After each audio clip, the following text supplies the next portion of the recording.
आशा करते हैं आप सब बहुत खुश होंगे। मेरा नाम है अभिषेक कुमार और आपका बहुत बहुत स्वागत है हमारे इस YouTube चैनल पे।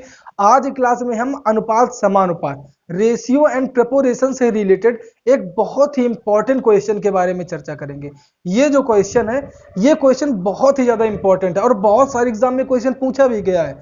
जब भी क्वेश्चन एग्जाम में आता है बहुत सारी प्रॉब्लम क्रिएट करता है, तो एक इस क्वेश्चन को सॉल्व करने की एक ऐसी ट्रिक, एक ऐसा मेथड बताएंगे जो आपको तुरंत उत्तर प्राप्त करवा देगा। मतलब बहुत ही इजी मेथड बताएंगे, तो बने रहिए हमारे साथ में। देखते हैं क्वेश्चन में क्या बोला गया है। क्वेश्चन में बोला गया है पूरे विश्व में भूमि और जल का अनुपात 3:4 है। यदि उत्तरी गोलार्ध में यह अनुपात 3:2 के अनुपात में है तो दक्षिणी गोलार्ध में यह अनुपात कितना होगा।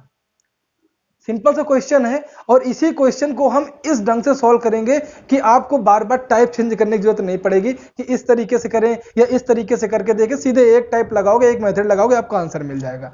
तो अगर ये छोटे छोटे टाइप आपको हमारे पसंद आते हो तो वीडियो को लाइक किया करो, कमेंट और चैनल को सब्सक्राइब जरूर किया करो। बेल आइकन को प्रेस कर लिया करो ताकि हमसे और हमारे चैनल से रिलेटेड हर एक नोटिफिकेशन आपको टाइम में मिलती रहे। ठीक है, तो विदाउट एनी टाइम वेस्ट करते हुए सीधे देखते हैं। देखो, इस क्वेश्चन को देखने से पहले सबसे एक बहुत इंपॉर्टेंट चीज देखो, जो एक बेसिक चीज है। बेसिक चीज आपकी क्या है कि आपने कभी ग्लोब देखा है? ग्लोब आपका कैसा होता है? एक स्फेरिकल शेप में होता है ना, एक गोलाकार होता है ना। और जो विश्व है, यहाँ पे विश्व की बात की गई है। विश्व एक्चुअल में है क्या? ये जो पृथ्वी है ना, पृथ्वी का जो वातावरण है, पूरा पृथ्वी क्या कहलाती है? आपका विश्व कहलाता है। ठीक है, तो अब अगर हम पृथ्वी की यहाँ पे फिगर बना दे या पृथ्वी या बोले गोला फिगर बना दे, ये देखो, सिंपल से देखो, ये क्या दिख रहा है आपको? ये आपको गोला दिख रहा है और पृथ्वी भी इसी शेप में है। ठीक है, ऊपर वाला जो पार्ट होता है वो आपका क्या कहलाता है? वो आपका क्या कहलाता है? ऊपरी पार्ट आपका कहलाता है नॉर्दर्न स्फीयर, और जो नीचे वाला पार्ट होता है वो क्या कहलाता है? Southern sphere. ये बात आपकी समझ में आई? मतलब उत्तरी गोलार्ध ऊपर वाला पार्ट और नीचे वाला पार्ट आपका दक्षिणी गोलार्ध। अब एक रेखा होती है, एक बीच में एक रेखा होती है जिसको बोलते हैं इक्वेटर, जिसको बोलते हैं भूमध्य रेखा। भूमध्य किससे मिलकर बना होता है? भूमि और मध्य, मतलब जो इस भूमि को आधा कर दे वही क्या कहलाता है? आपको भूमध्य कहलाता है। तो वो जो भूमध्य रेखा होती है वो कहां से जाती है? इसके बीच से होकर जाती है। इसको क्या बोलते हैं हम? इसको बोलते हैं हम इक्वेटर बोलते हैं। इक्वेटर का मतलब भूमध्य रेखा। अब ये भूमध्य रेखा, जैसे नाम से आपको पता चल रहा है कि ये इन दोनों पूरे जो गोला है इसको क्या कर रही है? भूमध्य कर रही है, मतलब आधे आधे पार्ट में डिवाइड कर रही है। तो अब समझो गोलार्ध, क्वेश्चन में बोला गया गोलार्ध वर्ड, तो गोलार्ध वर्ड क्या होता है? गोलार्ध वर्ड ये होता है गोले का आधा। एक पूरा गोला था, अब उसका आधा कर दे तो एक ये गोलार्ध मिल गया आपको और दूसरा गोलार्ध आपको ये मिल गया। मतलब सिंपल सा, एक आपको उत्तरी गोलार्ध मिल गया, एक आपको दक्षिणी गोलार्ध मिल गया। ये बात समझ में आई? अब एक बात समझो, अगर जब हम इसको बराबर बराबर अगर इसको हम डिवाइड कर रहे हैं तो सिंपल से हमारा क्या होगा? ये जो पार्ट होगा उत्तरी गोलार्ध का पार्ट, मतलब उत्तरी गोलार्ध का जो पार्ट है वो किसके बराबर होगा? दक्षिणी गोलार्ध के पार्ट के बराबर होगा। ये बात आप समझ लो, ये पॉइंट बहुत ही इंपॉर्टेंट है सारे क्वेश्चन के लिए। इतना आपको समझ में। अब बढ़ते हैं क्वेश्चन में क्या बोला गया। क्वेश्चन में यह बोला गया है कि पूरे पूरे विश्व में जो आपका भूमि और जल का अनुपात, भूमि और जल का अनुपात, तो सिंपल सा अगर हम यहां पे डाल लें भूमि और जल, इसका जो अनुपात है वो कितना आपका दे रखा है? वो आपका दे रखा है 3:4 दे रखा है। ये आपको समझ में आया? ये तो पूरी भूमि होगा, मतलब ये पूरा एक गोला हो गया। ठीक है, अब इसका एक नॉर्दर्न स्फीयर, एक सदर्न स्फीयर हो गया, मतलब एक उत्तरी गोलार्ध, एक दक्षिणी गोलार्ध। तो अब उसको भी हम लिख ले, यहां पे अगर हम लिख ले उत्तरी गोलार्ध, तो उत्तरी गोलार्ध में भी ये दोनों पार्ट होंगे कि नहीं होंगे? उत्तर, यहां भी पानी होगा, यहां भी भूमि होगी, यहां भी पानी होगा, यहां भी भूमि होगी। तो यहां भी लिख ले क्या? भूमि और जल। ये हमको दे रखा है, कितना दे रखा है क्वेश्चन में? 3:2 दे रखा है। ये आपको दे रखा है। अब पूछा हमसे क्या जा रहा है? अकॉर्डिंग टू क्वेश्चन हमसे पूछा जा रहा है दक्षिणी गोलार्ध में भूमि और जल का अनुपात। तो दक्षिणी, ये तो नॉर्दर्न स्फीयर हो गया, मतलब ये उत्तरी गोलार्ध हो गया। तो दक्षिणी गोलार्ध क्या हो गया? ये अगर मान ले तो सिंपल सा उसमें भूमि और जल का आपका रेशियो क्या हो जाएगा? जल का अनुपात क्या हो जाएगा? ये आपसे क्वेश्चन में पूछा गया है, इसको पता करना है आपको, सिंपल सा। ठीक है, तो अब क्वेश्चन को सॉल्व करते हैं। कैसे सॉल्व करेंगे? देखो, ये आपका पूरा पार्ट था ना, ये आपको जो पूरा विश्व का, जो पूरे विश्व में दे रखा है वो इतना दे रखा है। तो अगर हम इसको यहाँ पे 3 और 4 दे रखा है, अगर हम इसको 0 लगा लें तो कुछ फर्क पड़ेगा? कुछ भी फर्क नहीं पड़े, क्योंकि ये रेशियो है और रेशियो का मिनिमम फॉर्म में चेंज करोगे तो 10 से डिवाइड करोगे तो 3 और 4 आ जाएगा आपका, पहले जैसा आपका बन जाएगा। तो 0 0 लगाने से कोई फर्क नहीं पड़ता, ठीक है। अब देखो एक चीज, ये पूरे पूरे विश्व में अगर भूमि की बात करें, अगर भूमि की लैंड की बात करें तो 30 आ गया, वाटर की बात करें तो 40 आ गया। तो पूरे भूमि क्या, पूरा विश्व क्या होगा? मतलब अगर पूरे विश्व में अगर जल आपका 40 है और लैंड मतलब आपकी भूमि कितनी है 30 है, तो पूरा विश्व कितना होगा? सिंपल सा इन दोनों का जोड़ ही क्या होगा? पूरा विश्व होगा, कितना हो जाएगा? पूरा विश्व आपका 70 हो जाएगा। मतलब ये जो पूरा गोला है वो कितना हो जाएगा आपका? 70 हो जाएगा। पूरा गोला आपका कितना हो जाएगा? 70।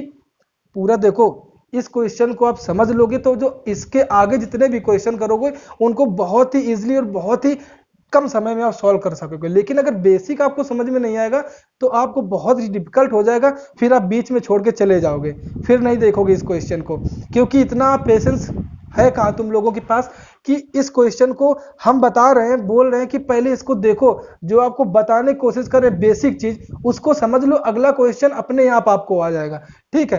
तो टाइम वेस्ट नहीं करते, ज्यादा टाइम नहीं लगाते। देखो सिंपल से, अगर पूरा गोले की हमारी 70 आ गए, पूरा गोला हमारा 70 है, तो हमने बोला जब इसको ये वाली जो रेखा है इक्वेटर जो है ये क्या करती है, इसको दो बराबर भागों में बांटती है। तो इसको दो बराबर 70 के अगर दो बराबर भाग करें तो ये हमारा कितना आ जाएगा? 35। और ये दक्षिणी गोलार्ध भी हमारा 35 आ जाएगा, 35 आ जाएगा। तो एक बात बताओ, यहां पे हमने देखा कि हमारा जो उत्तरी गोलार्ध है वो आया हमारा 35 आया, उत्तरी गोलार्ध हमारा कितना आया? क्वेश्चन में हमने क्या निकाला? उत्तरी गोलार्ध हमारा 35, और यहाँ पे क्या दे रखा है? भूमि और जल का अनुपात 3:2, मतलब उत्तरी गोलार्ध में टोटल कितना हो गया? 5, और यहाँ पे कितना दे रखा है? 35। मतलब सिंपल से कितना दे रखा है यहाँ पे? देखो सिंपल से क्या दे रखा है? 5 की वैल्यू यहाँ पे 3 2 5 की वैल्यू 35 दे रखा है। एक की वैल्यू आपकी निकल के आ गई 7, एक की वैल्यू 7 है, तो यहाँ पे 3 की वैल्यू कितनी हो जाएगी? 21। अब 21 क्या है? उत्तरी गोलार्ध में आपकी भूमि कितनी है? 21। उत्तरी गोलार्ध में आपकी भूमि कितनी है? 21। और पूरे विश्व में भूमि कितनी थी? 30। 21 केवल उत्तरी गोलार्ध में, तो कितनी बची? 9 ही तो बची। जब 9 बची तो सिंपल सा 9 कितना कहां पे होगी? ये आपकी दक्षिणी गोलार्ध में होगी। ये आपको समझ में आया? अब देखो एक की वैल्यू 7 है, तो दो की वैल्यू कितनी हो जाएगी? यहाँ पे 14 हो जाएगी। अब ये 14 क्या है? आपका जल है। कहां पे जल है? ये उत्तरी गोलार्ध का आपका जल है। अब बताओ, टोटल जल आपका 40 था, उसमें से उत्तरी गोलार्ध में आपका 14 जल है, तो जल कितना बचा आपका? 40 में से 14 घटाओगे 26 आएगा ना, तो 26 आपका कहां पे आ जाएगा? दक्षिणी गोलार्ध में आ जाएगा। और हमको यही पता करना था। हमारा आंसर कितना आया? 9:26 is the correct answer. Option number C is the right answer. I hope ये आपको बहुत ही अच्छे ढंग से क्लियर हो चुका होगा। हमने क्या किया, हमने ये देखा कि जो पूरे विश्व में भूमि और जल का अनुपात था वो 3:4 था। हमने 0 0 लगा के 30 और 40 कर लिया, ठीक है। अब हमने देखा कि पूरे विश्व में टोटल टोटल होगा कितना, तो भूमि आपकी 30 थी, जल आपका 40 था, तो टोटल हमारा 70 हो गया। अब थोड़ी देर पहले हमने बताया था कि जब ये रेखा भूमध्य रेखा डिवाइड करती है और गोलार्ध बनाती है, गोले को आधा आधा करती है, तो दोनों के पार्ट क्या होते हैं? सेम होते हैं। तो 70 को अगर दो बराबर भागों में बांटेंगे तो उत्तरी गोलार्ध 35 आ गया, दक्षिणी गोलार्ध हमारा 35 आ गया। ये समझ में आया? अब क्वेश्चन में हमारा दे रखा था कि उत्तरी गोलार्ध में भूमि और जल का अनुपात हमारा कितना है? 3:2 है, और इसमें हमारा 35 दे रखा था, तो मतलब 3 2 5 की वैल्यू कितनी है? 35। 5 की वैल्यू 35, एक की वैल्यू 7। अब देखो उत्तरी गोलार्ध में 3 क्या है आपका? भूमि। अब एक की वैल्यू 7 थी तो 3 की वैल्यू 21 हो गया। अब देखो उत्तरी गोलार्ध में भूमि कितनी है? 21। टोटल भूमि 30 थी, पूरे विश्व में टोटल भूमि 30 थी, 30 में से केवल 21 भूमि आपकी उत्तरी गोलार्ध में, तो 9 ही तो भूमि बची जो आपकी दक्षिणी गोलार्ध में होगी। इसी तरीके से एक की वैल्यू 7, दो की वैल्यू 14 हुई। अब पूरे विश्व में जल हमारा 40 था, तो जिसमें से उत्तरी गोलार्ध में केवल जल हमारा 14 है, तो जल हमारा कितना बचा? 40 में से 14 घटाओगे 26 आएगी, नहीं आएगा? तो यही हमारा आंसर पता करना था। दक्षिणी गोलार्ध में भूमि और जल का अनुपात क्या था, यही हमको पता करना था। अब इसको और क्लियर और कम समय में सॉल्व करने के लिए एक और क्वेश्चन देखते हैं, ठीक है। तो देखते हैं क्वेश्चन, एक और क्वेश्चन। तब तक वीडियो को शेयर कर दो, वीडियो को लाइक कर दो। अब जैसे हमारा अगला क्वेश्चन बोला गया, पूरे विश्व में भूमि और जल का अनुपात आपका 1:2 है। यदि उत्तरी गोलार्ध में यह अनुपात कितना है आपका 3:2 है। तो दक्षिणी गोलार्ध में भूमि और जल का अनुपात आपका कितना होगा, ये आपसे क्वेश्चन में पूछा जा रहा है। तो इसको देखना किस हिसाब से करते हैं। हमारा बेसिक चीज क्या थी, जो हमारा स्ट्रक्चर था इस क्वेश्चन को सॉल्व करने का, वो क्या था, हम क्या करते थे, यहाँ पे क्या करते थे, जो पूरे विश्व में जो आपको भूमि और जल का अनुपात होता है उसको लिखते थे। तो अगर हम यहाँ पे भूमि को एल से डिनोट कर लें और वाटर को मतलब पानी को, जल को आपको डब्ल्यू से डिनोट कर लें, तो ये पूरे विश्व में है भैया। देखो ये पूरे विश्व की बात हो रही, पूरे विश्व में हमारा कितना है आपका 1:2 है। ठीक है, 1:2 कितना है, 2 है। अब क्या हुआ, ये तो पूरे विश्व में है। अगर हम नॉर्थ स्फीयर में देखें, नदर्न स्फीयर में देखें, उत्तरी गोलार्ध में देखें, तो हमारा क्या हो जाएगा एल और डब्ल्यू। और दक्षिणी गोलार्ध में, दक्षिणी गोलार्ध में एल और डब्ल्यू। यही तो सिंपल हमको करना था। अब एक बात समझो, हम इसको क्या कर लेते थे, यहाँ पे जीरो लगा लेते थे। अब जीरो लगाने के बाद हमने क्या देखा कि पूरे विश्व में जो आपकी भूमि है, जो आपकी लैंड है वो 10 है, और जो आपको वाटर है वो 20 है। तो पूरी भूमि कितनी हो जाए, पूरा मतलब विश्व कितना हो जाएगा आपका, 10 और 30 हो जाएगी, नहीं हो जाएगा, 30 हो जाएगा। जिसमें से 30 हो गया। अब 30 में से क्या होगा, जितना पार्ट आपका उत्तरी गोलार्ध का होगा उतना ही पार्ट आपका दक्षिणी गोलार्ध का होगा। तो इसको दो बराबर भागों में बांटते थे। 30 को जब दो बराबर भागों में बांटेंगे तो 15 आएगा। मतलब 15 भाग किसका है आपका, इसके हिस्से में आया, उत्तरी गोलार्ध के, और 15 भाग इसके हिस्से में आया। यही तो बात समझ, लिख भी देते हैं, 15 भाग इसके हिस्से में आया। यही तो हुआ, तभी तो बराबर बराबर पार्ट हुए, तभी तो गोलार्ध आपका बना। जब देखो गोलार्ध टोटल 30 था, इसको दो भागों में डिवाइड किया, 15 आया, तभी तो गोलार्ध गोले का आधा आधा हुआ। अब देखो, अब क्वेश्चन में बोला गया कि उत्तरी गोलार्ध में यह अनुपात 3:2 है, 3:2 है। कब, उत्तरी गोलार्ध में। अब उत्तरी गोलार्ध में 3:2 है, टोटल हमारा 15 है। तो 3 2 5, 5 की वैल्यू हमारी यहां से कितनी निकल के आई, 15। एक की वैल्यू हमारी निकल के आई 3, एक की वैल्यू 3 है, तो 3 की वैल्यू कितनी हो जाएगी, 9। अब देखो 9 क्या है, उत्तरी गोलार्ध में पूरे विश्व में जो जल था, हमारे पूरे विश्व में जो भूमि थी वो 10 थी, जिसमें से उत्तरी गोलार्ध में जो हमारी भूमि आई, जो उत्तरी गोलार्ध में हमारी भूमि आई वो कितनी है, केवल 9। पूरे विश्व में 10 है, उत्तरी गोलार्ध में 9 आई, तो दक्षिणी गोलार्ध में भूमि कितनी बचेगी आपकी, एक ही तो बचेगी। सिंपल सा है। अब देखो, एक की वैल्यू 3 है, दो की वैल्यू कितनी हो जाएगी आपकी, 6 हो जाएगी।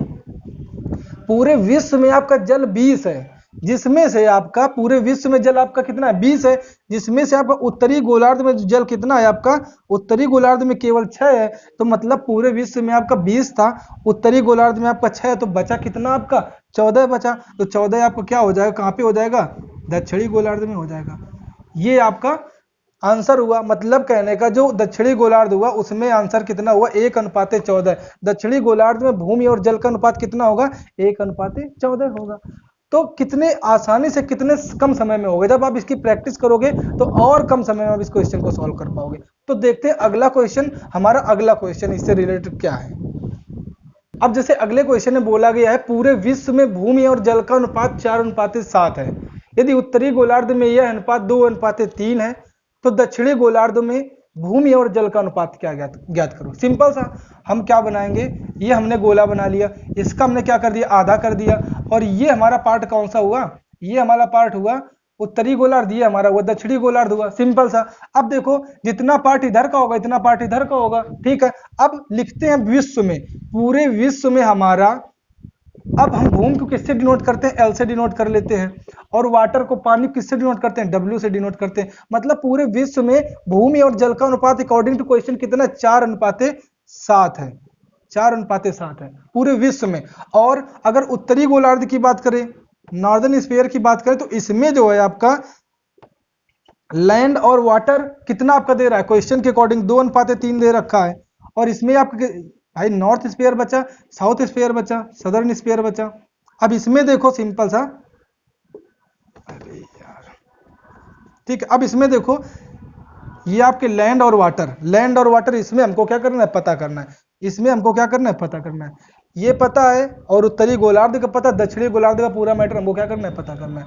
अब हम क्वेश्चन में क्या करते थे, सिंपल से यहाँ पे एक एक जीरो बढ़ा लेते थे। तो मतलब कहने, पूरे विश्व में जो आपका भूमि हुई वो कितनी हुई, 40, और वाटर हुआ वो कितना हुआ, 70।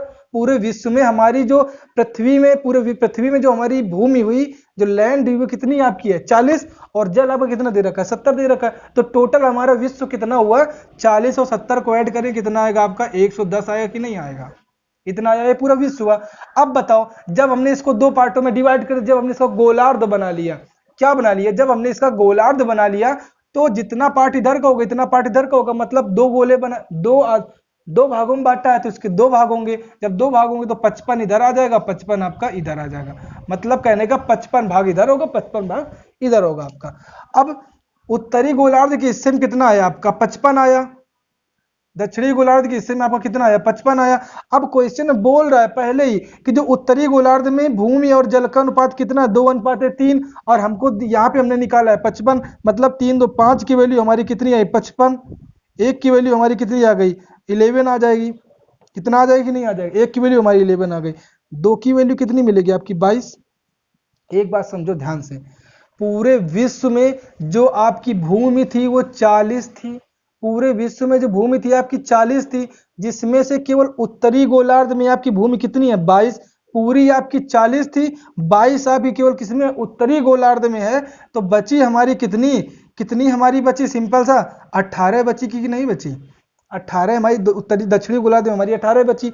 अब इसी तरीके से एक की वैल्यू 11 है तो तीन की वैल्यू कितनी हुई आपकी, 33 हुई, मतलब कहने का पूरे विश्व में जो पानी था वो आपका 70 था, पूरे विश्व में जो पानी था वो आपका 70 था, 70 में से उत्तरी गोलार्ध में केवल आपका 33 है, तो बचा हुआ पार्ट 37 किस में होगा आपका, दक्षिणी गोलार्ध में होगा। ये आपका क्या हुआ, आंसर हो गया। अब बताओ हमको क्या सॉल्व करने में टाइम लगा है क्या, हमको ये लिखने में केवल टाइम लगा है, और जब आप प्रैक्टिस करोगे तो लिखने की जरूरत ही क्या है, बार बार ये नॉर्दर्न स्पेयर, साउथर्न स्पेयर, ये LW, ये दुनियादारी, भूमि जल, ये लिखने की क्या जरूरत है।